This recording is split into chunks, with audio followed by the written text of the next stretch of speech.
দর্শক সালাম আলাইকুম। আমন্ত্রণ জানাচ্ছি ইস্পাহানি মির্জাপুর চা বক্তব্যকে। সাথে আছি আমি মাহমুদুর রহমান মান্না। আমাদের আজকের আলোচনার বিষয় নগরে নাকাল জীবন। আলোচনার জন্য স্টুডিওতে উপস্থিত আছেন ইনস্টিটিউট অফ প্ল্যানার্সের সাবেক সভাপতি অধ্যাপক ডাক্তার আক্তার মাহমুদ। উপস্থিত আছেন বাংলাদেশ পরিবেশ আন্দোলনের বাপার সাধারণ সম্পাদক আলমগীর কবির এবং অনলাইনে যুক্ত আছেন ইঞ্জিনিয়ার্স ইনস্টিটিউশন অফ বাংলাদেশ চট্টগ্রামের সাবেক চেয়ারম্যান প্রকৌশলী দেলোয়ার মজুমদার। আপনাদের তিনজনকে স্বাগত জানাচ্ছি। শুরু করছি অধ্যাপক আক্তার মাহমুদ আপনাকে দিয়ে। কয়েকদিনের টানা বৃষ্টিতে চট্টগ্রাম ঢাকার অবস্থা তো দেখছেনই। কার্যত দুটো শহর কোলাপস করেছে, বহু ছোট ছোট শহরও কোলাপস করে ফেলেছে। প্রথমে চট্টগ্রাম, পরে ঢাকার অধিকাংশ রাস্তা তো ডুবে গেল। এখন একদিন আজকে বৃষ্টি নেই, গতকালকেও বিকেল থেকে নাই, কিন্তু তারপরে দুটি শহর এখনও পরিপূর্ণ জাগিয়ে দেওয়ার প্রশ্ন হয়েছে যে একটা নর্মালসিতে ফিরবে কীরকম করে। এই পরিস্থিতির সৃষ্টি হলো কেন? ধন্যবাদ আপনাকে। আসলে আপনি যেই ছোট শহরগুলোর কথা বললেন না, সেই জায়গা থেকেই কথাটা শুরু করি।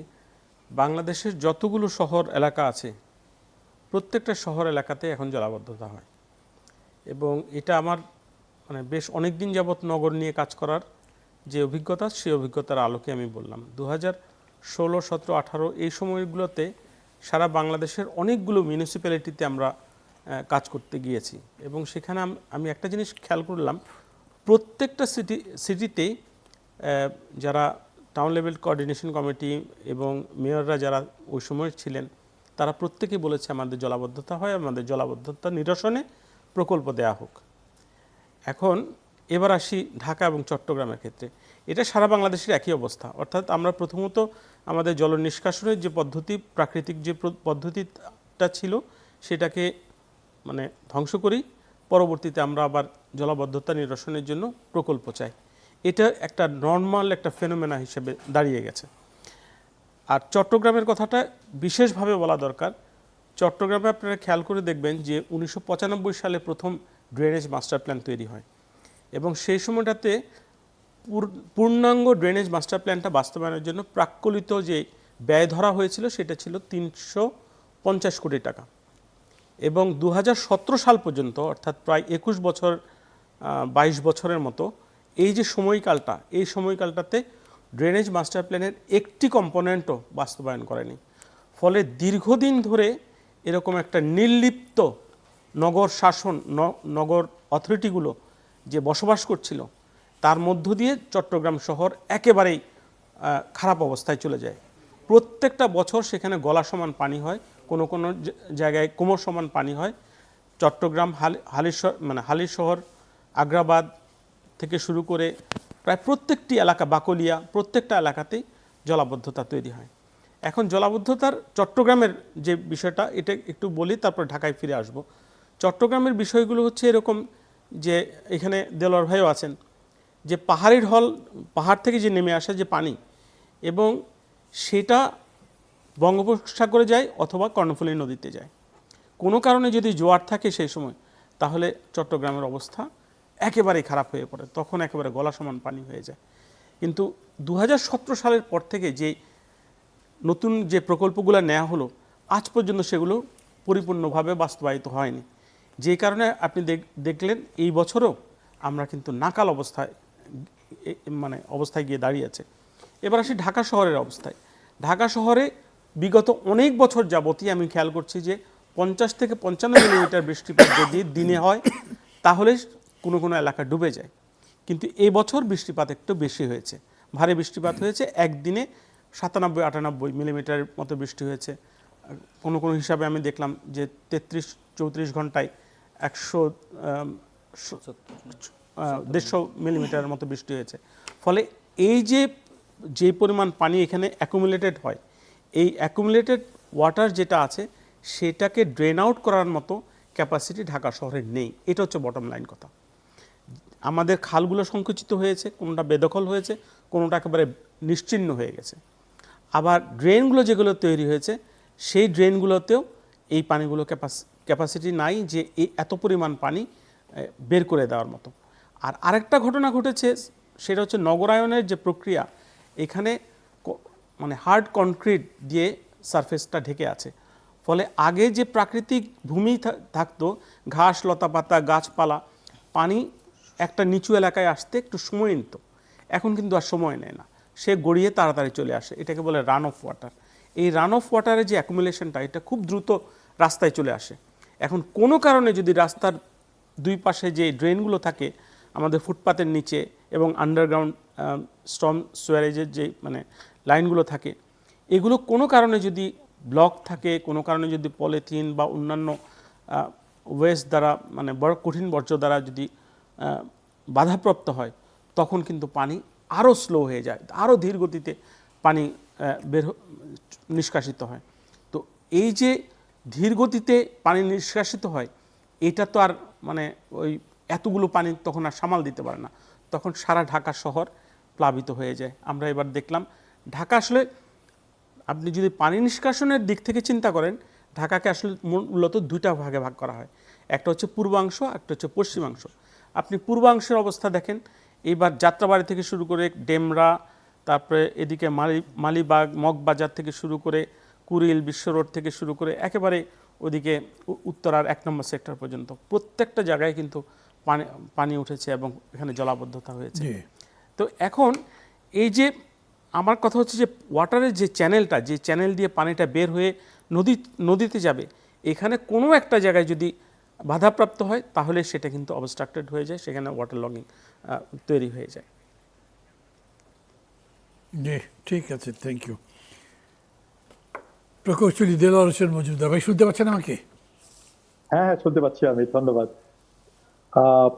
আখতার ভাই তো সুন্দর করেই বললেন ঢাকা চট্টগ্রামের কথা, আর চট্টগ্রামের কথা বলার সুযোগ তো একটু কম হয়, সেজন্য আমি ঢাকাটা বাদ রেখে চট্টগ্রাম নিয়ে কথা আসলাম। হ্যাঁ হ্যাঁ, সেই জন্যই সুযোগটা যাতে দিয়েছেন, আমি সুযোগটা নিতে চাচ্ছি চট্টগ্রামের কথা বলেই। জি, তো চট্টগ্রামের কথা বলে আমি যে কথা বলতে চাচ্ছি, আখতার ভাই প্রথমেই বলেছেন যে চট্টগ্রামের একটু জলাবদ্ধতাটা অন্য জায়গার চেয়ে একটু আলাদা। এখানে যেমনি পাহাড়ের ঢল আসে, পাহাড় থেকে নেমে আসে পানি, তেমনি আবার সাগর জোয়ার যদি উত্তাল থাকে সেই পানিও প্রবেশ করে। আমাদের রেকর্ড যদি আমরা বিশ্লেষণ করি, আমাদের মিন সি লেভেল থেকে 5.35 মিটার পর্যন্ত জোয়ারের পানি ওঠার রেকর্ড আছে। আর চট্টগ্রামের অঞ্চলের, চট্টগ্রাম শহরের নিম্নাঞ্চলগুলি আপনার মিন সি লেভেল থেকে 2.5 থেকে 3 মিটার নিচু অঞ্চলগুলি, উঁচু অঞ্চল কিন্তু আবার মিন সি লেভেল থেকে অনেক উপরেও আছে। তাহলে জোয়ার যখন আসে সেই সময় যদি পানিটা শহরে প্রবেশ করে, 1 তলা 1.5 তলা বিল্ডিং পর্যন্ত নিচে চলে যাওয়ার কথা। এখন প্রশ্ন হচ্ছে, গেল কয়েক বছর যাবত কেন এটা হচ্ছে, অতীতে কেন হলো না? আক্তার ভাই একটু বলেছেন পাহাড়ে যদি ভেজিটেশন না থাকে, তেমনি পাহাড় থেকে পানি নেমে আসাটা ইজি হয়ে যায়, দ্রুত নেমে যায়। একইভাবে আমাদের নিচু জমিগুলি ছিল চট্টগ্রাম অঞ্চলে অনেক, নিচু জমিগুলি খাল দিয়ে গড়িয়ে গড়িয়ে গড়িয়ে পানি করে নেমে ভরাট হতে হতে হতে ভাটার সমস্যা চলে আসছে। আর এখন নিচু জমি নেই, অপরিকল্পিত নগরায়নের কারণে নিচু জমিগুলি ভরাট হয়ে গেছে, কভার্ড এরিয়া বেড়ে গেছে, ড্রেনেজ এরিয়া কমে গেছে, যার কারণে অল্প জায়গাতেই ওই বেশি পানিটা যখন আসে তখন সেই স্ফীত হয় এবং জলাবদ্ধতা তৈরি হয়। এটি হচ্ছে শুধু জোয়ার দিয়ে বললাম। আচ্ছা, এখন সেই সময় ওই জোয়ারের সময় যদি বৃষ্টি হয় এবং শর্ট স্প্যান অফ টাইমের মধ্যে যদি হেভি ইন্টেন্সিভ রেইন হয়, তাহলে ওই বৃষ্টির পানিটা আমি জলাবদ্ধতার জন্য, সাগরের জল ঠেকানোর জন্য আমি রেগুলেটর তৈরি করলাম, রেগুলেটর বন্ধ করে দিলাম, সাগরের জল প্রবেশ করতে পারলো না। সেই রেগুলেটর যখন বন্ধ হলো, আমার বা সাগরের নদীর পানি যদি উঁচু থাকে তাহলে আমার বৃষ্টির পানি তো নামতে পারবে না, বা বন্ধ থাকলে তো টোটালি নামতে পারবে না। 1995 এর মাস্টার প্ল্যানটির কথা যেটা বলেছেন আক্তার ভাই, আমি অনেক নগরীর মাস্টার প্ল্যান দেখেছি, চট্টগ্রাম নগরও 2টা মাস্টার প্ল্যান দেখেছি, 61 এর মাস্টার প্ল্যানও আমি পড়ার সুযোগ হয়েছে, আরো 2-1টা নগরের মাস্টার প্ল্যানের সাথে আমি যুক্ত ছিলাম, ছোট নগরের সাথে। যার কারণে আমি 1995 এর মাস্টার প্ল্যানটি আমার দেখা এই পর্যন্ত একটা ইউনিক মাস্টার প্ল্যান। চট্টগ্রাম নগরের সমস্ত সমস্যাগুলিকে অ্যাড্রেস করা হয়েছে, স্পেশালি ওয়াটার লগিং এর প্রবলেম তো অ্যাড্রেস করাই হয়েছে। এটা অবহেলা জনিত কারণে এবং পুঞ্জীভূত অবহেলা এবং দায়িত্বহীনতার কারণেই আজকে চট্টগ্রামবাসী এই সাফারটা করছে। আপনি বলছেন যে 17 সালে যে অ্যাড্রেস করা প্রকল্পটি হয়েছে, শুরু হলো, ভাই সরি একটু, জি আপনি বলছেন অ্যাড্রেস করা হয়েছে প্রবলেমটা, তাহলে না, আবার অ্যাড্রেস করা অবহেলা হয়নি। বা কেন? অবহেলাজনিত কারণেই অ্যাড্রেস করা হয়নি। 1995 এর মাস্টার প্ল্যানে অ্যাড্রেস করা হয়েছে, কিন্তু জি। মাস্টার প্ল্যান তো কাগজের যিনি দলিল, এটা কেউ ওন করতে হবে, কেউ বাস্তবায়ন করতে হবে। মানে যেটা ধরেন আক্তার আমি ভাই যদি বলেছেন একটি, জি, আমি জি যদি বলেন। আপনাকে এরকম করে প্রশ্ন করি, যেহেতু আপনারা বিশেষজ্ঞ মানুষের জন্য বলছি, যারা যারা শুনছে তারা তো বিশেষজ্ঞরা, যারা পানি দেখলে খেপে যাচ্ছে, মনে কষ্ট পাচ্ছে, কথাবার্তা বলছে, তাদের জবাব দেওয়ার জন্য আর কি এই জিনিসগুলো দরকার। আবহাওয়ার পূর্বাভাসে এটা ছিল যে এইরকম বৃষ্টিপাত হবে। আমরা কিছু হলেই বলতাম ইন্ডিয়া থেকে পানি আসছে, এইটা আসছে, ওইটা আসছে বলতাম, কিন্তু ঢাকা এবং চট্টগ্রামে তো আর ইন্ডিয়ার পানি ঢোকেনি। এই জায়গাতে যে আসলো, এটা কেন? মানে রিপোর্টে আছে, আমরা ধরেন যেমন আমার কাছে একটা আছে যে ঢাকাতেই কেবল 2 দশক আগে ধরেন 50 থেকে 75-এর মতো খাল ছিল, এর মধ্যে বর্তমানে অন্তত 12 থেকে 15টা খাল পুরোপুরি নিশ্চিহ্ন হয়ে গেছে। গভর্নমেন্ট এটা জানে, এবং গভর্নমেন্ট জি জানে জি যে মান্না ড্রেনেজ ভাই, সিস্টেম আমি খারাপ, আমি- আমি তাহলে এই তারা জায়গাটায় ব্যবস্থা আসছিলাম। নিল না কেন? ইন অ্যাডভান্স কিছু করলো না কেন? জি জি জি মান্না ভাই, আমি এই জায়গাটাতে আসছিলাম। জি প্লিজ। চট্টগ্রাম আমরা 88 সাল থেকে যে আন্দোলন করি জলাবদ্ধতা নিয়ে, আমরা 104টি খালের কথা বলতাম। 1995 এর মাস্টার প্ল্যানে বা প্রায় 72টি খাল নিয়ে কথাবার্তা হয়েছে। পরবর্তীতে ওয়াসা একটি মাস্টার প্ল্যান করেছে, তারা কেন করেছে আমি জানি না। সেই মাস্টার প্ল্যানটিতে তারা 57টি খালকে ধরে তারা মাত্র 36টি খালকে অ্যাড্রেস করে তারা এই প্রকল্পটি তৈরি করেছে। 104টি খালের জায়গায় যদি 36টি খালকে অ্যাড্রেস করা হয়, তাহলে আমরা শুরু থেকে বলেছিলাম যে এই প্রকল্পটি অসম্পূর্ণ এবং ত্রুটিপূর্ণ। ত্রুটিপূর্ণ কেন বলছি? কারণ ত্রুটিপূর্ণ বলছে 1995 এর এগুলো তো মাস্টার প্ল্যান, মতলবী ব্যাপার হলো। জি 100টার মতো খালের মধ্যে মাত্র 34টা বা 35টা ধরছে, তা জি জি বাকিগুলো জি বাদ জি দেবার জি কারণ কি? এটা উদ্দেশ্য তো ভালো এটা করতে হচ্ছে পারবেন না। যারা বাস্তবায়ন করতে চাচ্ছিল তারা সহজে কতটুকু বাস্তবায়ন করতে পারবে এই চিন্তা ততটুকুই ভাবনাটা, রেখেছে। হ্যাঁ, ততটুকু তারা রেখেছে। যেমন যেমন বন্দরের কতগুলি স্লুইস গেটের রাখেনি, কারণ বন্দরের সাথে গোলমাল হবে।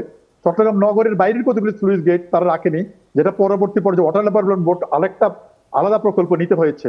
এটা সিডিএ তাদের সুবিধার জন্য এই কাজটা করেছে। এবং তারা সবসময় বলেছিল যে টোটাল রেমেডি আমরা তো যাবো না, আমরা মানুষের কষ্টটা লাঘব করে আনবো। আর এই বছর যে বন্যার কথা বললাম, আমি বলি যে এই বছরের বন্যা টোটালি কিন্তু আমরা মোকাবেলা করা সম্ভব ছিল না। ছিল না কেন বলছি? 412 মিলিমিটার বৃষ্টি 24 ঘন্টায় হয়েছে। 412 মিলিমিটার বৃষ্টি, যদি অতীতে আমাদের 535 হয়েছে। মিলিমিটার বৃষ্টি পর্যন্ত রেকর্ড আছে। হ্যাঁ, 39 বছর আগে 535 মিলিমিটার বৃষ্টির রেকর্ড আছে। কিন্তু এই বৃষ্টিটা মানে খুব রেগুলার হয় না, অনেকদিন পরে পরে এরকম ভারী বৃষ্টি হয়। কিন্তু আবহাওয়ার বর্তমান পরিবর্তন জনিত কারণে এই ইন্টারভেলটা কম হয়ে আসতে পারে। সেই জন্য আমাদেরকে সমস্ত খালগুলিকে অ্যাড্রেস করতে হবে। আর ত্রুটিপূর্ণ কেন বললাম, এখানে আমি যখন গেট বন্ধ করে দিই জোয়ার ঠেকানোর জন্য, তখন যদি বৃষ্টি হয় পানিটা জমার কোনো জায়গা নাই। রিটেনশন পন্ড যেগুলি বা জলাধার যেগুলি বলা হয়েছে 1997 প্ল্যানে, এই বর্তমান প্রকল্পে এটি অন্তর্ভুক্ত না। এবং খালের মুখকে সংকুচিত করে তারা যে রেগুলেটরটা তৈরি করেছে, যখন ভাটাতে আমি পানি ছাড়ি তখন খালের অর্ধেক প্রস্থ দিয়ে পানিটা নামছে, তাহলে পানিটা নামতে দেরি হয়ে যাচ্ছে। এবং হাইলি পাম্প যেটা ব্যবহার করা হচ্ছে সেটা আন্ডার রেটিং, মানে আমার যে পরিমাণ পাম্পের ক্যাপাসিটি দরকার সেই ক্যাপাসিটিটা নাই। এই জন্য আমরা বলেছি এটা ত্রুটিপূর্ণ এবং অসম্পূর্ণ। এবং এই ত্রুটিপূর্ণ অসম্পূর্ণ প্রকল্প দিয়ে চট্টগ্রামবাসীকে প্রতি বছরই স্বপ্ন দেখানো হয় যে এইবার তো পারলাম না, আগামী বর্ষায় আমরা একেবারে তোমাদেরকে বেহেশতে নিয়ে যাব। এই স্বপ্নটা প্রতিবারই দেখায়, এই আশ্বাসটা দেয়, এবং বর্ষা শেষ হয়, নতুন বর্ষা আসে, আশ্বাসের সাথে বিশ্বাসও হারিয়ে যায়। তো এই কাজটাই এখন চলছে এবং এই ভোগান্তিটা এই জন্য হচ্ছে। আর ঢাকার নগরে যদি বলি, ঢাকা নগরটা অলমোস্ট ফ্ল্যাট একটা সিটি, ফ্ল্যাট সিটি। এখানে চট্টগ্রামের চেয়ে ড্রেনের সংখ্যা বেশি প্রয়োজন ঢাকাতে, কারণ ফ্ল্যাট সিটির পানিটা স্লোপ পর্যাপ্ত দেওয়া যায় না, সেই তো অনেক বেশি জায়গা দিয়ে ড্রেনটা করতে হয়। অনেক বেশি ড্রেন ঢাকাতে নেই, যা ছিল তার অধিকাংশ ড্রেন আবার দখল হয়ে গেছে, সংকুচিত হয়ে গেছে, যার কারণে ঢাকার আজকের এই প্রবলেমটা। আগেও আপনি দেখেন ডিএনটি বাদ করা হয়েছিল পানি ঠেকানোর জন্য। একসময় হোসেন মোহাম্মদ এরশাদ সাহেবের আমলে প্রচুর বাদ করে পাম্প লাগানো হয়েছিল, সেচ করে ফেলে দেবে। এর প্রত্যেকে প্ল্যানার হয়ে যায় আমাদের দেশে, হঠাৎ হঠাৎ করে রাষ্ট্রনায়কও প্ল্যানার হয়, আমাদের রিক্সা পুলারও প্ল্যানার হয়ে যায়। সবাই প্ল্যানার যখন হয়ে যায় তখন এই প্রবলেমগুলি তৈরি হয়। ঢাকা শহরটাকে যেভাবে অ্যাড্রেস করা দরকার এভাবে অ্যাড্রেস করা হয়নি। এবং খালগুলি একসময় যাদের অধীনে ছিল এখন সিটি কর্পোরেশনের অধীনে আনা হয়েছে, আমার মনে হয় এটা প্রপার একটা জায়গাতে এসেছে। এখন যদি প্রপার পরিকল্পনা করা হয় এবং পরিকল্পনাবিদদেরকে যদি পরিকল্পনা পাঠ করা হয়, তাহলে আমার মনে হয় এটি সলভ করা সম্ভব। এটি অসম্ভব কিছু না। তবে ঢাকার ড্রেনেজ এরিয়া অনেক বেশি লাগবে। এখন কভার্ড এরিয়া এত পরিমাণ বেড়ে গেছে, আর ড্রেনেজ এরিয়া যা কম আছে তাও আবার মেনটেন্যান্সের কারণে, মেনটেন্যান্সের অভাবে জায়গায় জায়গায় ব্লক হয়। এবং ইউটিলিটি লাইনগুলো কিন্তু আমাদের ড্রেন দিয়ে অনেকে টেনে নিয়ে গেছে। এই ইউটিলিটি লাইনের মধ্যে যখন পলিথিন আটকায়, কাগজপত্র আটকায়, ভাসমান জিনিসপত্র আটকানোর পর সেখানে একটা বাঁধ তৈরি হয়ে যায়। বাঁধ তৈরি হয়ে যাওয়ার পরে কি হয়, সেই দিক থেকে আর পানি বের হয় না। এখন এই ঢাকা শহরের মানে এই যে প্রবলেমগুলি যদি প্রপারলি অ্যাড্রেস করা না হয়, আর ড্রেনেজ প্রকল্প করলে হয় না, ড্রেনেজ প্রকল্প কমপ্লিট করার পর তার রক্ষণাবেক্ষণ করতে হবে। এই রক্ষণাবেক্ষণ যদি ঠিক মতো করা না হয়, তাহলে ড্রেনেজ প্রকল্প শেষ হওয়ার পরে 2-1 বছরের মধ্যে প্রকল্প টোটাল কর্মকাণ্ড ফিনিশ হয়ে যেতে পারে। এই বিষয়টা ভাবতে হবে। আমরা কোনো কিছু করার চেয়ে রক্ষণাবেক্ষণটা অনেক বেশি গুরুত্ব। এই রক্ষণাবেক্ষণের দিকে আমাদের কারো নজর নেই, কারণ প্রকল্পতে কোনো লোকের যে মুনাফাটা থাকে, রক্ষণাবেক্ষণে সেই মুনাফাটা থাকে না। সেই কারণে রক্ষণাবেক্ষণ আমাদের দেশে খুবই অবহেলিত। এটাকে যদি না রাখা হয়, আমার মনে হয় ঢাকা শহরকে আমরা এক সময় আরো খারাপ অবস্থায় চলে যাবে, জলাবদ্ধতা মুক্ত করতে পারবো না। যাই হোক, আমাকে চট্টগ্রামের কথা বলার জন্য, একটু সুযোগ দেওয়ার জন্য অনেক ধন্যবাদ। আর ঢাকার কথা একটু বলে নিলাম, আপনি সারা দেশ সেই জন্য নিয়ে বলেন, লোকজন আপনি আমাকে থাকবেন। অকৃতজ্ঞ বলবো। আর সারা দেশে যেটা হচ্ছে, আমাদের প্রত্যেকটাই ছোট শহরে খুব দ্রুত বর্ধিষ্ণু। আপনি ছোট কিন্তু শহর যাবেন না, দ্রুত বর্ধিষ্ণু। আপনি please। দেখেন 10 বছর আগে আপনার নিজের উপজেলায় যদি গিয়ে থাকেন, আর আজকে গিয়ে দেখেন সেই উপজেলার অবস্থা কি। দেলোয়ার ভাই, আপনি কিন্তু যাবেন না, আপনি আছেন আমাদের সঙ্গে। আমি আবার আপনার কাছে আসবো যতক্ষণ এই আমাদের প্রোগ্রামটা চলবে, আপনি ততক্ষণ থাকবেন এবং আমরা একসাথেই কথা বলবো এগুলো নিয়ে। জানাব আলমগীর কবির, আপনার কাছে আসি। মানে একই প্রশ্ন যেটা ওনাকে আমি করেছিলাম, উনি খানিকটা উত্তর দিয়েছেন, আমার মনে হচ্ছে পুরোটা দেননি। আবার আপনারা প্রফেশনালরা মানে খুব প্রফেশনালি বলেন, পলিটিক্যালি বলাটা অ্যাভয়েড করেন। কিন্তু হয় কি, সিদ্ধান্তটা তো পলিটিক্যাল লিডার। এইখানেরও বিষয়টা এরকম হয়েছে। এখন উনি বললেন যে ড্রেনেজের স্পেস বাড়াতে হবে। কীভাবে বাড়াবেন? আপনি বন্ধ করে দিয়েছেন, তাহলে ওই ড্রেনেজ কীরকম করে ফেরাবেন? আর আরেকটা জিনিস হচ্ছে এইবারের বিষয়, আমি অ্যাজ এ লেম্যান, এটা তো পূর্বাভাসে বলাই হচ্ছে যে এইরকম বৃষ্টি হবে এবং এর পরিণতি কী হতে পারে আমাদের জানারও কথা। এবং আপনাদের মতো এক্সপার্ট লোক আছে, গভর্নমেন্ট ডেকে বলতো কী করা যায়। কোনো উদ্যোগই তো আমি দেখলাম না এই পর্যন্ত। কী করা যেত? জি, অসংখ্য ধন্যবাদ মান্না ভাই, এবং আপনার মাধ্যমে চ্যানেল 24-এর দর্শক যারা দেখতেছেন সবাইকে শুভেচ্ছা। এবং প্রথমে কথা শুরুতে আমি এই ইনসিডেন্ট যেটা হলো ঘটছে, আমরা দেখছি প্রায় আজকে হলো চ্যানেল 24-এর নিউজ দিয়ে 56 জন হচ্ছিল মৃত্যুবরণ করছে। আমি তাদের শোক প্রকাশ করতেছি এবং তাদের পরিবারের প্রতি সমবেদনা। একটা খুব চমৎকারভাবে আক্তার ভাই এবং দেলোয়ার ভাই ঘটনাগুলো হলো বর্ণনা করছে। আমি জাস্ট হচ্ছে যে যদি বাংলাদেশের পার্সপেক্টিভটা ধরে, যে বাংলাদেশের শত শত হলো নদী আমরা হচ্ছিল জানি যে জালের মতো হচ্ছিল ছড়িয়ে ছিটে আছে, এবং যে নদীগুলো বাংলাদেশের আমরা বলি যে আমার শরীরে যেমন শিরা উপশিরা আছে, সেরকম বাংলাদেশে হচ্ছিল শিরা উপশিরা হচ্ছিল নদী। এবং এই একটা শিরা বা উপশিরা যদি ধমনী যদি নষ্ট হয়, তাহলে আমরা হলো এই পরিস্থিতিটা হচ্ছিল বুঝতে পারি। ঢাকার কথা যদি হচ্ছিল আমরা আসি, আমি একটু জাস্ট প্রেক্ষাপট কী আছে এই জিনিসগুলো আমি একটু হলো ডাটা দিয়ে হলো বলতে চাই। ধরেন ঢাকার চারপাশে বুড়িগঙ্গা, তুরাগ, বালু, 3টে নদী, এবং একটু পাশে হলো শীতলক্ষ্যা নদী। এবার পৃথিবীর আপনি তো অনেক দেশ আপনি হলো ঘুরছেন, পৃথিবীর কোনো জায়গায় এই নদী বেষ্টিত শহর নেই। যেটা দেলোয়ার ভাই বললো একটা হচ্ছিল প্ল্যান এলোপটেড সিটি, সেটা কিন্তু হচ্ছিল নাই। তাহলে এত কিছু থাকার পরও কেন ঢাকা শহর আজকে এই অবস্থা তলিয়ে যাইতেছে? আপনি মানে এটা আমি কয়েকদিন থেকে খুবই ভাবতেছি যে কক্সবাজার শহর একদম সমুদ্রের পাদদেশে, কিন্তু একটু বৃষ্টি হলে কেন তাহলে হচ্ছিল কক্সবাজারে বৃষ্টি সয়লাভ হয়ে যায়। আজকে যে পর্যটকরা হচ্ছিল তাহলে উদ্ধার করে নিয়ে আসতে হয়, কেন তাহলে ঘুরতে? তাহলে কোন জায়গাটায় হচ্ছিল আমাদের হচ্ছিল সমস্যাটা, কেন হচ্ছে এই জায়গাটায়? ঢাকা শহরে ধরেন 2 সিটি কর্পোরেশন, এখন এটা হলো 2020 সালের আগ পর্যন্ত এটা হলো ওয়াসা এবং সিটি কর্পোরেশন যৌথভাবে এই ড্রেনেজ সিস্টেমগুলো হচ্ছে নিয়ন্ত্রণ করতো। আমরা যদি হলো এই ড্রেনেজ সিস্টেম 80 দীর্ঘ কিলোমিটার 26টি খাল ঢাকা ওয়াসা তারা হচ্ছিল নিয়ন্ত্রণ করতো। প্রায় 2500 কিলোমিটার এই ঢাকা সিটি কর্পোরেশন হয়ে করতো।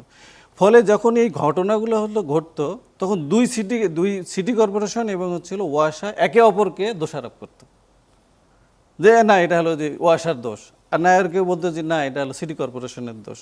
কিন্তু 2020 সালের 31শে ডিসেম্বর এটা সম্পূর্ণভাবে সিটি কর্পোরেশনকে দায়িত্বটা দিয়ে দেওয়া হলো। দায়িত্ব কিন্তু কাকে দিল? City corporation. তার ন্যূনতম যোগ্যতা নেই, কোনো এক্সপার্টিস নেই যে এই খালগুলো কীরকমভাবে রক্ষণাবেক্ষণ করবে, এই ড্রেনেজগুলো কীরকমভাবে পরিচালনা, তার ন্যূনতম নেই।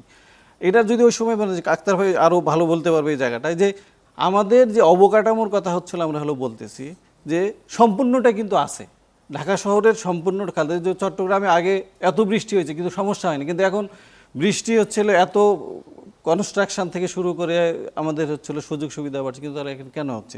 আমি যদি বলি খালের প্রকৃত সংখ্যা নিয়ে আমাদের এই সিটি কর্পোরেশনে অসঙ্গতি রয়েছে। 2016 সালের জরিপে 58টি খালের কথা বলা হয়েছে, আর সিটি কর্পোরেশন হিসাবে সেটা হলো 69টি খাল আমরা দেখছি। এর মধ্যে ঢাকা উত্তর সিটি কর্পোরেশনের 29টি খাল আর 1200 কিলোমিটার ড্রেনেজ নেটওয়ার্ক ছিল। দক্ষিণ সিটি কর্পোরেশনের 9টি, অন্যান্য সংস্থা থেকে নিজস্ব জরিপ 14টি খাল এবং 1300 কিলোমিটার নালা নর্দমা এই দুই সিটি কর্পোরেশনের মধ্যে আছে। আক্তার ভাইদের বিআইপি 2023 সালের অনুযায়ী 3 দশকে জলাভূমি 20%-এর বেশি কমে 2.9-এ নেমে এসেছে। এই সময় ঢাকার জলাভূমির প্রায় 86% ভরাট হয়ে গেছে। এটা বিআইপির, যে আক্তার ভাই যে সংস্থার সে প্রেসিডেন্ট ছিলেন, সেই জায়গার থেকে এটা আমরা এটা দেখি। আবার এই যে মগবাজারে যে বিশাল ফ্লাইওভার করলো, এখানে প্রায় 50 থেকে 60% যে ড্রেনেজ সিস্টেম। আজকে এইবার নিউজেই দেখলাম যে মগবাজার এই এলাকায় বিশাল, যেটা আপনি প্রথমে বলার চেষ্টা করলাম, বিশাল একটা অংশ জলাভূমি থেকে, কারণ ড্রেনেজ সিস্টেমটা পুরা নষ্ট করে ফেলছে। এটা যদি আমরা সব কিছুই আমাদের আছে। আবার যে এই খালগুলো যে রক্ষণাবেক্ষণ করবে, আমরা দেখি যে ঢাকা শহরের অনেকগুলো সংস্থা এটাকে নিয়ন্ত্রণ করে। তিতাস, ডিপিডিসি, বিটিসিএল, এদের উন্নয়নের জন্য প্রত্যেকটা খাল প্রত্যেক বছর, বিশেষ করে বর্ষা মৌসুমে আমরা সবচেয়ে বেশি দেখি খালগুলো তারা খনন করে বিভিন্ন তাদের কাজের জন্য। ফলে এটা ঠিকমতো করে না, রোড খনন করে। ফলে এই খালের ওই যে ড্রেনেজ সিস্টেমটা একদম পুরোপুরি তারা আপনি বোধহয় আরো বলবেন নিশ্চয়ই। মানে আমার এখন একটা ব্রেক নিতে হবে, আমি এখন কথাটা বাড়াতে পারবো না।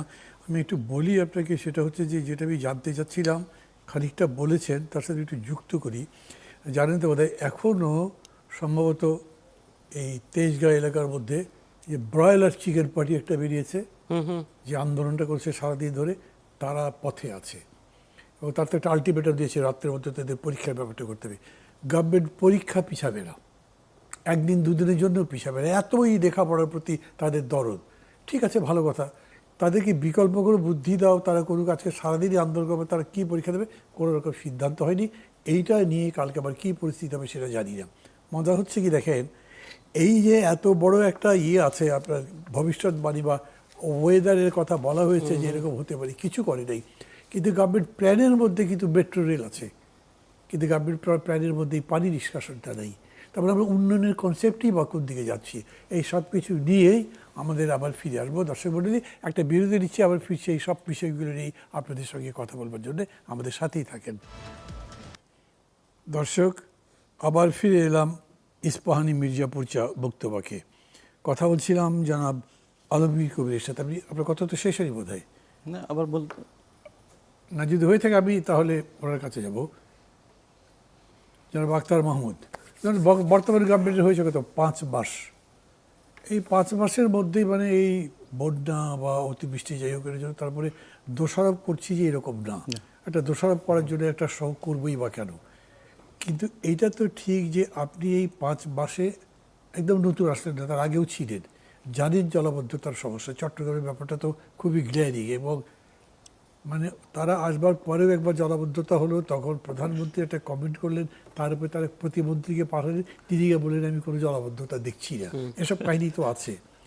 এই সময় আপনি মেট্রো রেলের প্রোগ্রাম দিয়েছেন, এটা নিচ্ছেন না। মানে আমরা উন্নয়ন মানে ব্রিজ, কালভার্ট, ফ্লাইওভার এগুলো বুঝছি, এবং যেটা আপনারাই বললেন মেনটেন্যান্সটাই খালি ডেভেলপমেন্ট, কনস্ট্রাকশন, মানে কী বলবেন এগুলোকে? ধন্যবাদ। আপনি আসলে ওই 5 মাসের কথা বললেন তো সরকারের। দেখেন, সরকার 5 মাস হলো, কিন্তু সিটি কর্পোরেশনে যারা ড্রেনেজের বিভাগে আছে তারা তো আর 5 মাস ধরে নাই, তারা তো আগেও ছিল, তার অন্যান্য বছরগুলোতেও তারা কাজ করেছে।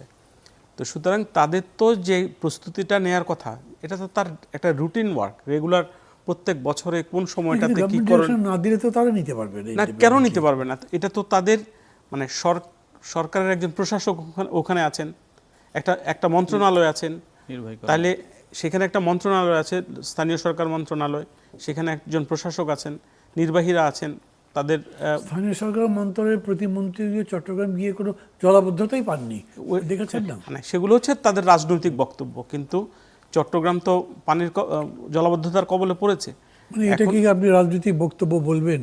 জলে মগ্ন সব জায়গায় আপনি খটখটে দেখছেন, সে দায় এড়ানোর একটা চেষ্টা করা আর কি।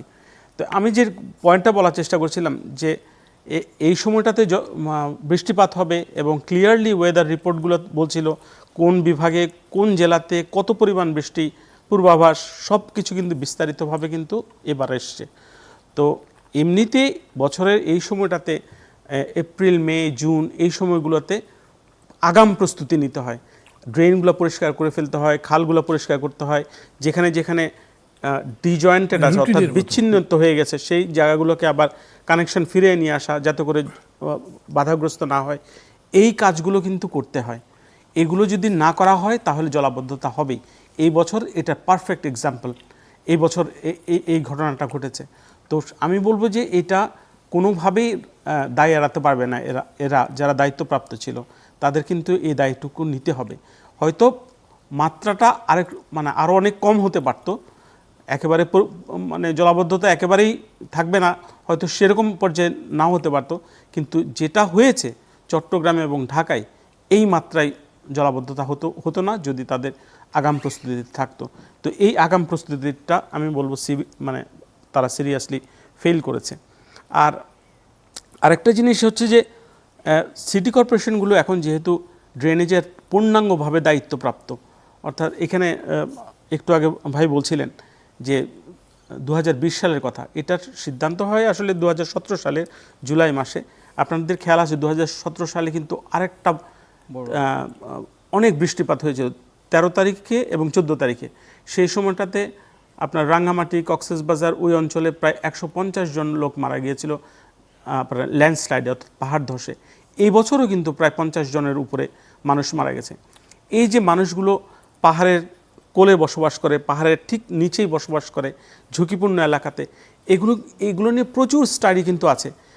গত মাসেই আমি চট্টগ্রামে দুটো প্রোগ্রাম করেছিলাম, একটা বান্দরবনে, একটা চট্টগ্রামে। সেখানে একটা স্থানীয় দুটো এনজিও এবং যারা স্টেক হোল্ডার আছেন, উন্নয়ন সহযোগীরা যারা আছেন, তাদেরকে নিয়ে প্রোগ্রাম করেছিলাম। সেখানেও কিন্তু আমরা বারে বারে এই কথাটা বলেছি যে যখনই 200 মিলিমিটারের বেশি বৃষ্টিপাত হবে তখনই সেখানে পাহাড় ধসের আশঙ্কা থাকে। মেট্রোলজিক্যাল ডিপার্টমেন্টের এক্সপার্টরা এসেছেন, তারা কথা বলেছেন, সেখানে জেলা প্রশাসনের লোক ছিল, সিটি কর্পোরেশনের লোক ছিল, তারা প্রত্যেকেই কিন্তু জানেন। কিন্তু তারপরেও আমরা যখন দেখলাম এই পূর্বাভাসটা দেয়া হলো, দেলোয়ার ভাই রাইটলি বললেন 400 মিলিমিটারের বেশি বৃষ্টিপাত হয়েছে একদিনে, তো সেখানে তো পাহাড় ধস হবেই। তার মানে দেখেন আপনি কোথাও কিন্তু প্রস্তুতির কোনো লেশ মাত্র কিন্তু আমরা দেখতে পাচ্ছি না। এই মানুষগুলো থেকে সেখান থেকে সরিয়ে নিয়ে যাওয়া, এইটার কোনো বিকল্প নাই। আপনি যখন পাহাড় ধসের আশঙ্কা করবেন, অতিরিক্ত বৃষ্টিপাতের আশঙ্কা করবেন, আপনাকে অবশ্যই সেখান থেকে মানুষকে সরাতে হবে। মানুষ হয়তো যেতে চাইবে না, কেউ কেউ হয়তো যেতে চায় না, কিন্তু এখানে যেতে না চাওয়ার কোনো কারণ নেই। যখন এরকম মৃত্যুর আশঙ্কা থাকে তখন আপনাকে ওখান থেকে তাদেরকে ইভাকুয়েশনে যেতেই হবে। তো সব মিলে আমি দেখি যে সব জায়গায় প্রস্তুতির ভীষণ রকমের ঘাটতি আছে। এই ঘাটতি যখন কমানো যাবে তখন সেখানে প্রস্তুতিটা ভালো হবে এবং আমাদের অন্যান্য যে ঝুঁকিগুলো সেগুলো একটু কমে আসবে। জি, থ্যাংক ইউ। প্রকৌশলী দেলোয়ার মজুমদার, আপনার কাছে আসছি আবার। প্রশ্ন ওইটাই, এই পরিস্থিতি মোকাবেলায় আগে থেকে কেন আমরা কোনো প্রস্তুতি নিলাম না? মান্না ভাই, আপনি একটা কথা মন্তব্য করেছেন যে আমরা পেশাজীবীরা, টেকনিক্যাল পেশাজীবীরা বিশেষ করে রাজনীতিবিদদেরকে এড়িয়ে চলি, রাজনীতিবিদরাই সিদ্ধান্তটা গ্রহণ করে। হ্যাঁ, আপনার কথা যথেষ্ট মানে গুরুত্ব দিয়ে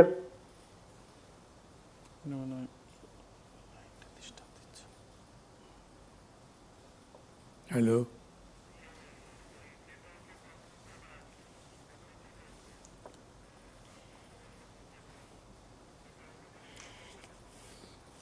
লাইনটা হয়তো বিচ্ছিন্ন হয়ে গেছে। মানে যেহেতু ওনার কথা শুনতে পাচ্ছি না, আপনার কাছে আসছি। মানে মেট্রো রেলের কথা তো আমি আপনাকে বললাম। আর মানে এরকম একটা ব্যাপার হচ্ছে যে মানুষকে দেখিয়ে উন্নয়নটা করব। পলিটিক্সে এই ধরনের একটা ইয়ে তো আছে, ভোটের ব্যাপার আছে, স্ট্যান্ডবাজি বলি আর কি। স্টানবাজি বলেন যাই বলেন, মানে ভোটের রাজনীতি যেহেতু কাজে মানুষকে ইমপ্রেস করার একটা চেষ্টা আছে। ভিজিবল কিন্তু সেই ইমপ্রেসটা এরকম করে করছি যে আমি একদম বেসিক পয়েন্টটা ল্যাপস করে, উপেক্ষা করে, অবহেলা করে আমি সেদিকে যাচ্ছি। এটা কি বলবেন? মানে আমাদের গভর্নমেন্ট ধরতে পারে না তা তো না। এই যে বাজেটটা দিল, সেই বাজেটের সময় কিন্তু অনেকে প্রশ্ন করেছে যে আপনারা মানে আপনাদের ইলেকশন প্লেজ বা অঙ্গীকারগুলো বাস্তবায়নের কথাই খালি বলছেন, অনেকগুলো আছে যেটা সোশ্যাল কমিটমেন্ট, সেটার দিকে যাচ্ছেন না।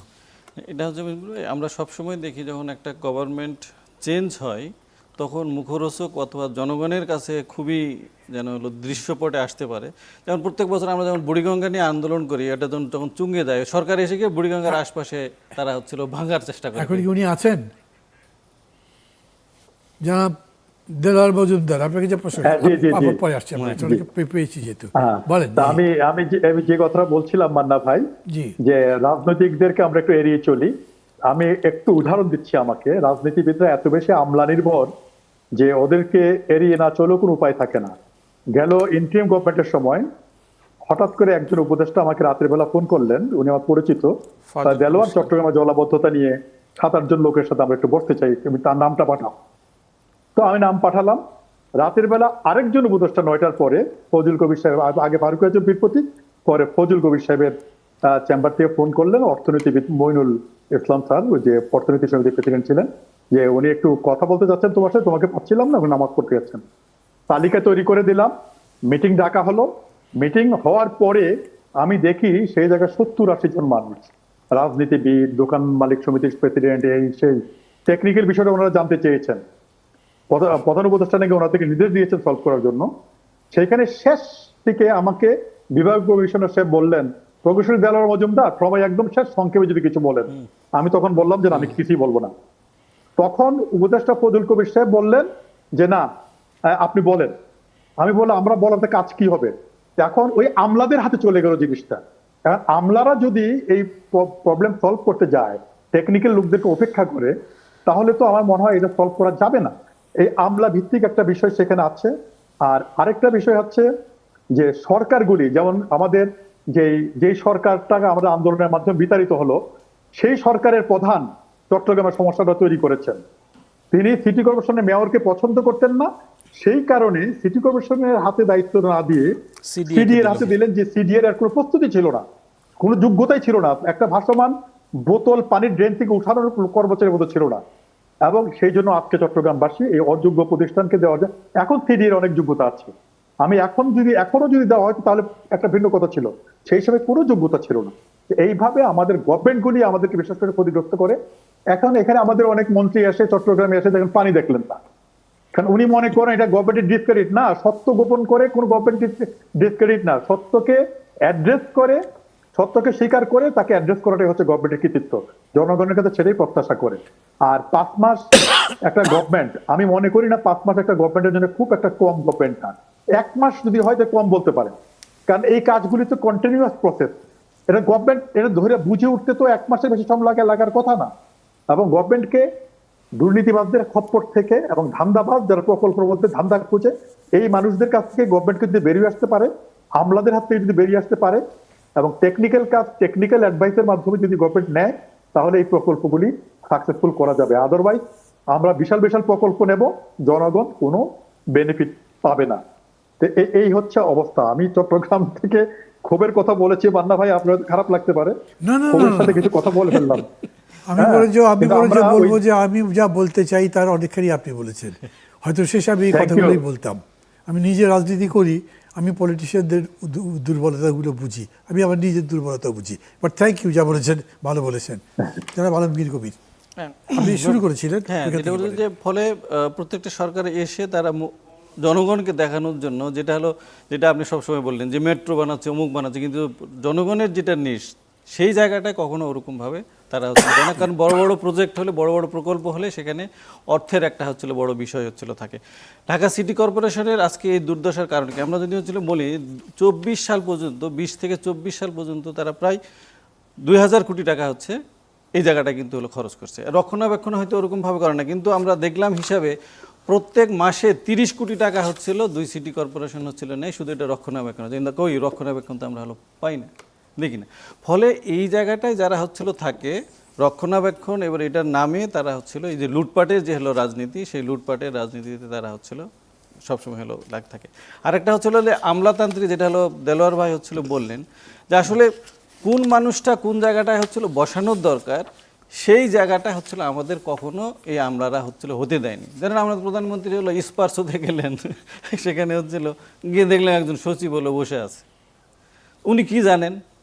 কিছুই তো জানেন না। অর্থাৎ তারা এই পদগুলো সৃষ্টি হয়, এই পদগুলোকে হচ্ছে দখল করে, সেখান থেকে তারা হচ্ছিল তাদের ব্যক্তিগত সুবিধা, তাদের বেতন, তাদের গাড়ি বাড়ি সব কিছু হচ্ছিল করে। ফলে জনগণের দুর্ভোগ কমানোর জন্য যে জায়গাগুলো, যে কাজগুলো করার দরকার, আমরা সেই জায়গাগুলো হচ্ছিল কখনো দেখি না। ফলে এই আমলাতান্ত্রিক জটিলতার হচ্ছিল কারণে সেই জায়গাটায় গত ইন্টারিম সময়ে আমরা অনেক উপদেষ্টাকে হলো বলতে শুনছি যে আমরা কাজ করতে পারতেছি না, আমলাদের জন্য ফাইলপত্র সব আটকায় রাখে।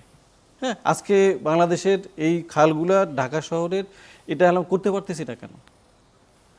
কোনো বিষয় না এটা। এদের সরকারটা 5 মাস হলো, আমার তো মনে হয় না যে হলো সরকার এখনো হলো আক্তার ভাইকে হলো ডাকছে। অথচ আক্তার ভাইয়ের প্রায় 30 বছরের অভিজ্ঞতা নগরায়ণ সম্পর্কে। আমরা যারা পরিবেশ আন্দোলন করি, আমাদের ঘুণাক্ষরেও এখনো পর্যন্ত হচ্ছিল বলে নাই যে এই সমস্যাগুলো হচ্ছে আমরা কিভাবে হচ্ছিল এক্সপার্টিসের কথা, যেটা হলো দেলোয়ার ভাই বলে ডাকছে হলো সংক্ষেপে বলে আপনি হচ্ছিল চলে যান। তার মানে ওদের একটা হচ্ছিল মেকানিজম করা আছে, তাকে সেই শুধু মেকানিজমের organize করতে হচ্ছিল বলা হয়েছে। মেকানিজম আছে, সেটার মধ্যে দিয়ে বলে। কিন্তু জাতাকলের বলিতে হচ্ছিল 56টা মানুষের জীবন চলে গেছে, হাজার হাজার, আমরা হিসাব দেখলাম যে প্রায় 7000 কোটি টাকা এই যদি এই কয়েকদিনে হলো ক্ষতির সম্মুখীন হচ্ছিল, ব্যবসায়িক থেকে শুরু করে আমাদের ইনফ্রাস্ট্রাকচার, আমাদের অবকাঠামো। তাহলে এটার ক্ষতিপূরণটা হচ্ছিল কার কাছে নিব?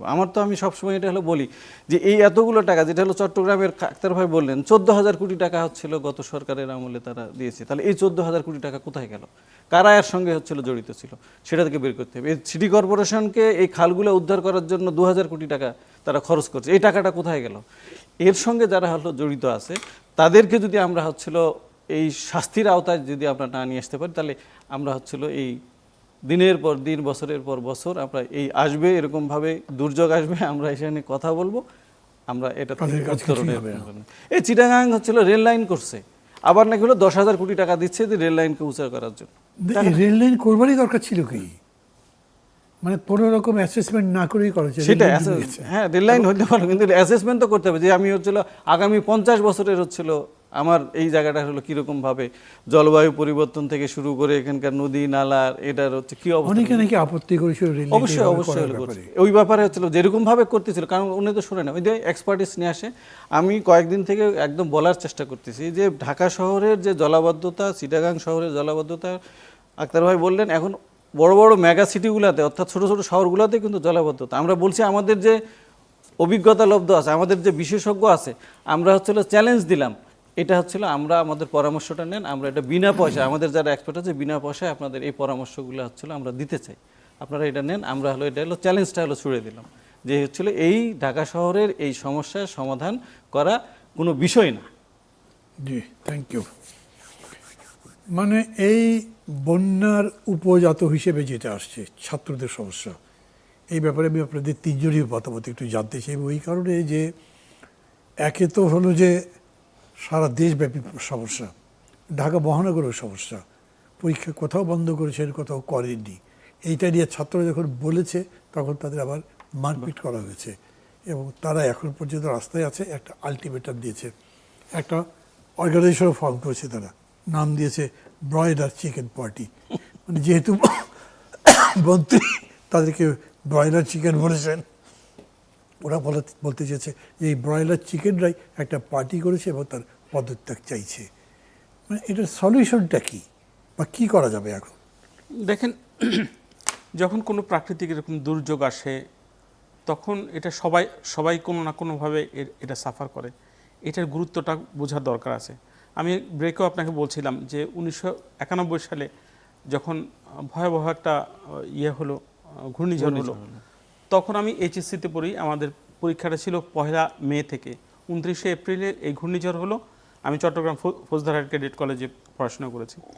ওই সময় আমাদের সারা বাংলাদেশে এইচএসসি পরীক্ষা 3 মাস পিছিয়ে দিল। এটা চলে গেল, মানে সেপ্টেম্বরে চলে গেল। সেই সময়টাতে এটা করা হয়েছে। তো এখনকার যেই জলাবদ্ধতা, যেই বন্যা, যে পরিস্থিতি দাঁড়িয়েছে, ছেলেমেয়েরা স্কুলে মানে পরীক্ষা দিতে যাবে, এটা 2-1 দিনের ব্যাপার ছিল। তাদের যে দাবিটা, সেই দাবিটাকে সম্মান জানিয়ে মানে সেটাকে মানে অ্যাড্রেস করা যেতে পারত। তো এটা সহজ ছিল। কিন্তু এখন কেমন জানি মনে হচ্ছে এটা এক ধরনের দ্বন্দ্বে জড়িয়ে পড়লো, যেটা একেবারে আনওয়ান্টেড, যেটা হয়তো প্রয়োজনই ছিল না। আরেকটা জিনিস যেটা হয়েছে যে এই ছাত্রছাত্রীদেরকে যেই ভাষায় কথা বলা হলো বা যে টার্মটা বলা হলো ব্রয়লার মুরগি, এই শব্দটা আসলে তারা পিক করেছে এবং এটা তারা অপমানিত বোধ করেছে এবং তারা এটাকে পিক করেছে। আজকে যে স্লোগানগুলো আমি দেখলাম সেখানে এই শব্দটা কিন্তু এসছে, ব্রয়লার মুরগির কথা। এবং আপনি বললেন একটু আগে একটা পার্টিও গঠন করেছে, সেটার নাম কি দিয়েছে। তো এটা আমার মনে হয় মানে যে যার জায়গা থেকে জিনিসটাকে আরও সহজ করে দেখা এবং প্রকৃত অবস্থাটাকে বিবেচনা করে যদি এটাকে বিবেচনা করা হয়, তাহলে আমার মনে হয় একটা অ্যামিকেবল সলিউশনের দিকে যেতে পারে। সময়টা কিন্তু রাত্রি, হ্যাঁ, সময় কিন্তু খুবই কম। আর এই যে জেনারেশন, গভর্নমেন্টও বলেছে তারা পরীক্ষা স্থগিত করেনি, 2 দিনের ব্যাপার, সেটাও করে নাই। এবং এই যে জেনারেশনটা মাত্র কিছুদিন আগেই তারা আন্দোলনের মধ্যে ছিল এবং এই আন্দোলনের এই জিনিসগুলো তারা কিন্তু খুব পরিচিত এবং তারা এই টেকনিক্সগুলো জানে। এটা একটা মানে ভেবে দেখার বিষয় আছে। জি, জনাব দেলোয়ার মজুমদার, আপনার কাছে একই প্রশ্ন নিয়ে যে বিষয়টি বলবো সেটি হচ্ছে আমাদের রাজনীতিবিদরা যারা মন্ত্রী হন তারা নিজেদেরকে একদম দেশ থেকে বিচ্ছিন্ন করে ফেলেন। আমি বোধহয় আবারও কেটে গেছি। না, আছেন। না, কেটে গেছে।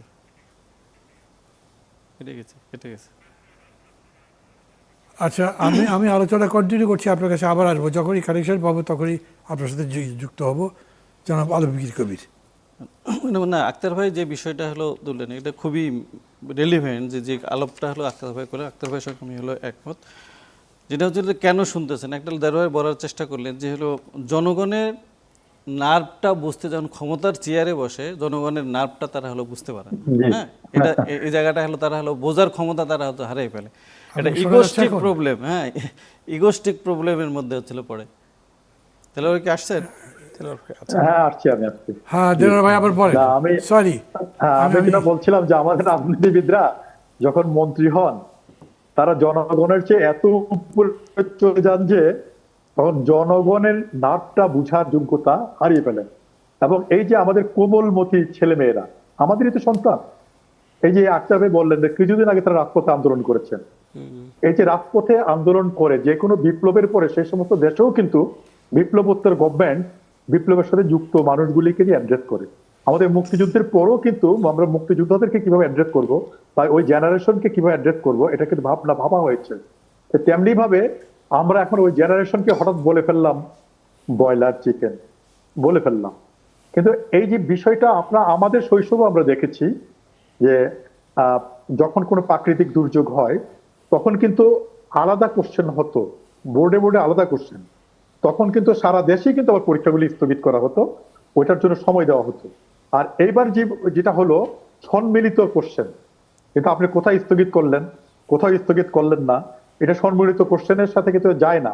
সেই জায়গাতে আবার আলাদা কোশ্চেন করতে হবে এবং এখানে আবার একটা সংকট তৈরি হতে পারে। এই আশঙ্কাগুলি ছেলে মেয়েদের মাথাতে কাজ করছে, তরুণ তরুণীদের মাথায় কাজ করছে। আর অনেকেরই দেখেন বাড়ি ঘরে পানি এমন ভাবে ঢুকে গেছে যে পরে যে পরীক্ষা দিবে তার বইটাই তো নাই, বইটাই তো ভিজে গেছে, কারো অ্যাডমিট কার্ডটা পর্যন্ত ভিজে গেছে। এবং কি অমানবিক ভাবে আমি দেখেছি পাতিলের ভিতরে বসিয়ে পর্যন্ত পরীক্ষার্থীদেরকে নেওয়া হচ্ছে। আমার বিভিন্ন ভ্যানের উপরে বসিয়ে, এমনকি ভেলার উপরে বসিয়ে ছাত্রছাত্রীদেরকে নেওয়া হচ্ছে। ড্রেনের পানির মধ্যে হেঁটে হেঁটে ছাত্রীরা পরীক্ষা দিতে যাচ্ছে। এই অমানবিক দৃশ্য দেখার পরে যদি আমাদের কোনো মন্ত্রী এই কৌতুককর মন্তব্য করেন, এটা কি গণমুখী মন্তব্য হলো? জনগণকে উপেক্ষা করা, আমাদের সন্তানদেরকে উপেক্ষা করা। আমরা এই জায়গা থেকে আমাদেরকে বেরিয়ে আসতে হবে এবং দ্রুততার সাথে এটা সলিউশন করতে হবে। আমাদের কিছুটা সময় যাক না, 2-3 দিন সময় নষ্ট হলে জাতির খুব ক্ষতি হবে না লেখাপড়া। 2-3 দিন সময় দিয়ে আলোচনা করে বিষয়টা দ্রুত সলভ করা উচিত এবং কোমলমতি ছেলে মেয়েদেরকে পড়ার টেবিলে ফিরিয়ে আনা দরকার। ধন্যবাদ। জি, হ্যাঁ ধন্যবাদ। না, যেটাই হলো বলতেছিলাম যে ফলে একটা দেলোয়ার ভাই বললেন যে একটা ক্ষমতার চেয়ারে যখন বসে তার ইগো কাজ করে আর কি। হ্যাঁ আমি এখন ক্ষমতায় আছি, ওরা কি বলবে, ছোট বাচ্চাগুলা ইন্টারমিডিয়েট কেবল হচ্ছিল পড়া, 15-16 বছরের একটা হচ্ছিল, তারা এরকম ভাবে একজন মন্ত্রীকে বলবে, সেটা হলো নিতে পারে না।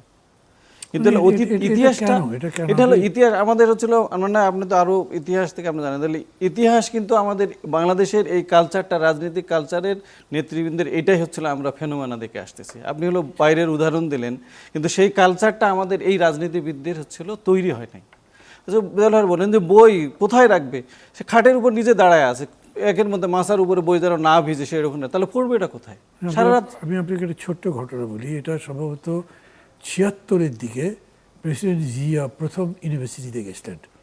টিএসসিতে একটা প্রোগ্রাম ছিল, সেইখানে ছাত্ররা বাধা দিয়েছিল এবং মানে সত্যি সত্যি যদি বলেন তাহলে ছাত্ররা প্রেসিডেন্ট জিয়ার সাথে মানে একটু বাড়াবাড়িও করেছিল, গায়ে হাত দিয়েছিল, মানে চর্থাপড় মানে টানাটানি করেছে, হ্যাঁ কেন আসবেন, সামরিক আইন মানি না ইত্যাদি বিভিন্ন রকম কথাবার্তা।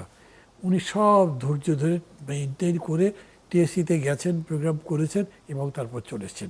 আপনি প্রেসিডেন্ট জি আরও 10টা সমালোচনা করেন, কিন্তু যেই পার্টির প্রতিষ্ঠাতা এই রকম ধৈর্য দেখে করলেন, সেই পার্টি এখন ক্ষমতায়, তাদের মন্ত্রীরা এই বাচ্চা শিশুদেরকে ব্রয়লার চিকেন বলবে, এটা এটা কি হয়? না, এটা কখনোই এটা এইটা কালচারের পার্ট কিভাবে?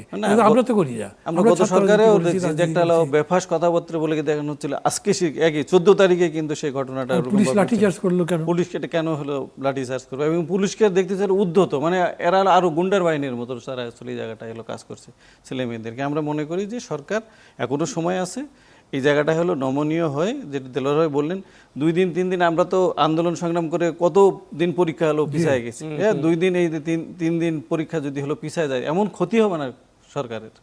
হাজার হাজার কোটি টাকা আপনারা হলো লুটপাট করে খাইতেছেন, হয়তো বলবেন যে আবার হচ্ছে কোশ্চিনের করতে হবে, ওটা করতে হবে, কিন্তু জনগণের যেটা কার জন্য করতেছেন, জনগণের জন্যই তো আপনারা হচ্ছিল করবেন। হ্যাঁ ফলে সেই জায়গাটা আমার মনে হয় সরকারের এই জায়গাটায় নমনীয় আচরণ দেখে এই জায়গাটার সমাধান করা উচিত। কারণ এমনিতে আমরা প্রাকৃতিক দুর্যোগ, আর একটা যদি মনুষ্য সৃষ্টি এই রাস্তাঘাট ব্লক থেকে শুরু করে হয়, কারণ এটা আমাদের বাংলাদেশের এখন কালচারের, পলিটিক্যাল কালচারের সারাদিনই কিন্তু ঢাকা শহর কিন্তু একদম অচল একদম অচল ছিল।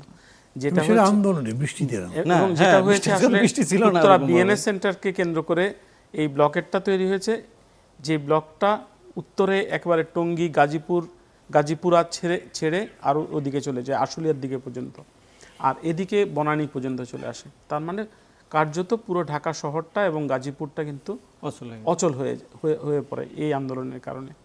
তো এগুলোর তো একটা সোশ্যাল ইম্প্যাক্ট আছে, অর্থনৈতিক ইম্প্যাক্ট আছে। থ্যাংক ইউ অধ্যাপক ডক্টর আখতার মাহমুদ, জনাব আলমগীর কবির এবং প্রকৌশলী দেলোয়ার মজুমদার। দেলোয়ার ভাই, আপনি চট্টগ্রামের কথা নিশ্চয়ই বলতে পেরেছেন, ভবিষ্যতে আরও সুযোগ আমরা পাবো, আপনাকে আমরা বলবো। হ্যাঁ, ভবিষ্যতে পাহাড়ের পাদদেশের কথা একটু বলতে চাইবো। আমি বলবো আপনাকে। দর্শক, অনুষ্ঠান শেষ করব, কথা তো শুনলেন আপনি, কি রকম মনে হচ্ছে আপনাদের কাছে? কত বড় যে ক্ষতি হয়েছে এই বন্যায় বা এই অতিবৃষ্টিতে, সেটা নিশ্চয়ই নতুন করে বলা লাগবে না। শুধু চট্টগ্রাম বিভাগের 5টা জেলায় পানিবন্দী মানুষ 9 লাখের উপরে। এ পর্যন্ত যে তথ্য আমরা পেয়েছি তাতে 58 জনের বেশি মানুষ মারা গেছে। সিলেট, হাওড়াঞ্চল, চট্টগ্রাম, কক্সবাজারে দেশের বিভিন্ন বন্যা কবলিত বোরো ও আমন ধানের ক্ষতির পরিমাণ 1 লাখ হেক্টরের বেশি জমি তলিয়ে গেছে। কেবলমাত্র চট্টগ্রামে 1,12,000-এর বেশি গবাদি পশু, হাঁস মুরগি মারা গেছে। যে হিসাব করা হয়েছে তাতে কয়েক হাজার পুকুর ও মাছের বেড় ঘের ক্ষতিগ্রস্ত হয়েছে। প্রাপ্ত তথ্য অনুযায়ী সব মিলিয়ে ক্ষতির পরিমাণ কয়েক হাজার কোটি টাকা, এবং আমি মনে করি দিন যাবে যত এই পরিমাণ বাড়তে থাকবে। কেন হলো? এক কথায় সবাই বলছেন গাফিলতি, এবং সেটা কোনো নির্দিষ্ট সরকারের কথা বলছি না, পর্যায়ক্রমে যতগুলো সরকার এসছে, যেদিন থেকে এই সমস্যাটা দেখা গেছে, নদী ভাঙা, নদী জোর করে দখল করা, নদীর মধ্যে দেয়াল নির্মাণ করা, বাড়ি নির্মাণ করা, একটা প্রবাহ জলপ্রবাহ যে দিতে যায় সেই জায়গা দখল করা, দখলদারদের অত্যাচারে সাধারণ মানুষ টিকতে পারেনি, সবই আমরা দেখেছি। মনে করেছি প্রভাবশালী লোকদের খ্যাপানো দরকার নেই, রাজনৈতিক দলগুলো মনে করেছে এদের হয়তো আমাদের ভোটের কাজে লাগবে। এই প্রবণতা যতদিন না যাবে, যতদিন পর্যন্ত এই অন্যায়ের বিরুদ্ধে দাঁড়ানো না যাবে, ততদিন পর্যন্ত এই কষ্ট আমাদের বাড়তে থাকবে। যদি সরকার না পারে, না পারার তো কোনো কারণে আমরা সহযোগিতা করব, সমগ্র জনগোষ্ঠী মিলে আমরা এই কাজের প্রশ্নে অগ্রসর হব, যাতে ভবিষ্যতে আমাদের এই ধরনের কাজ, এই ধরনের কষ্ট আর না পেতে হয়। ভালো থাকবেন সবাই, খোদা হাফেজ।